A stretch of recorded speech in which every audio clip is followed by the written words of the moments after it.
Hi, I'm Mars Edwinson Briones, a faculty member of the Division of Humanities in UB Tacloban.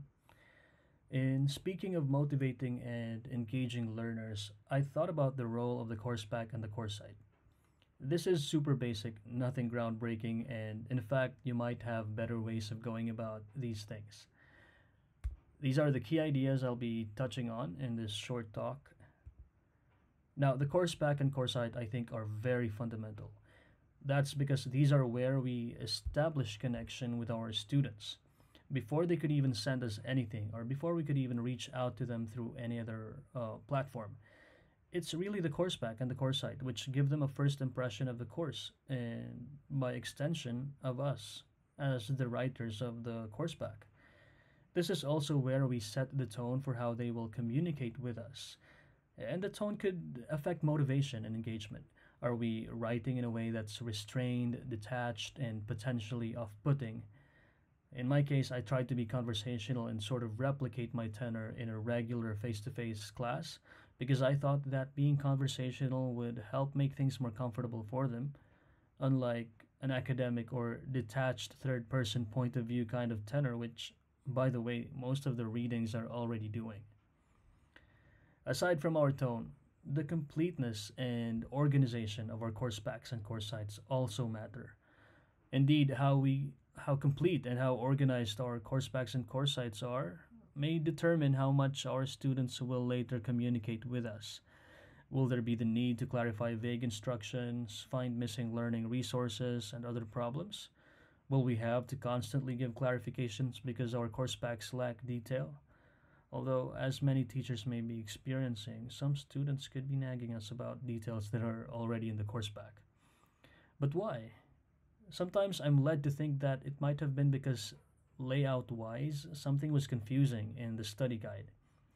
Now, these might seem like trivial details, but let's think about a conversation. About what keeps us engaged, first of all, is that we are able to hear each other clearly. When there's noise, we are unsettled and our mood may be affected because it gets in the way of the conversation. In our course packs and course sites, those slight errors are what would be, so to speak, visual noise. And they do affect the mood of our learners reading our materials. More than we are willing to admit, our students care about how we organize things. For example, in one of the responses to a forum I opened at the VLE, a student said that she was very thankful for the clear directions and instructions because they make her online experience easier and more pleasant. Probably for many of us, there are certain things we could be very pedantic with. We could sometimes be obsessed with details. And I think we could channel that energy productively in preparing the course pack and the course site. The last point I want to make is the idea of the curatorial role of teachers. Teaching is curatorial. We select learning resources, we present them in certain ways, and we bridge content and learners.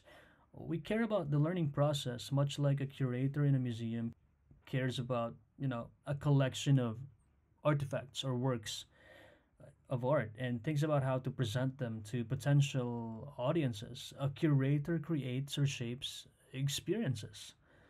Now, curating learning resources and the learning process, therefore, is not simply about collecting information and forwarding it to students.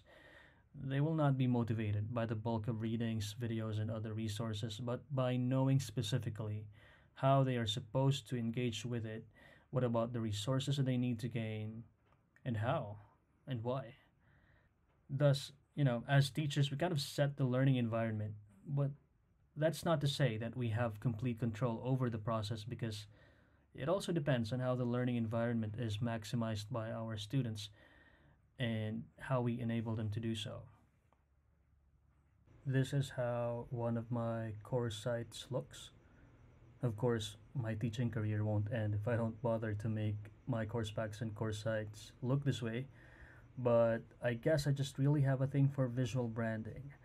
I think it also helps to visually condition students that they are doing coursework for this specific subject whenever they see the familiar typography or the palette and other visual elements.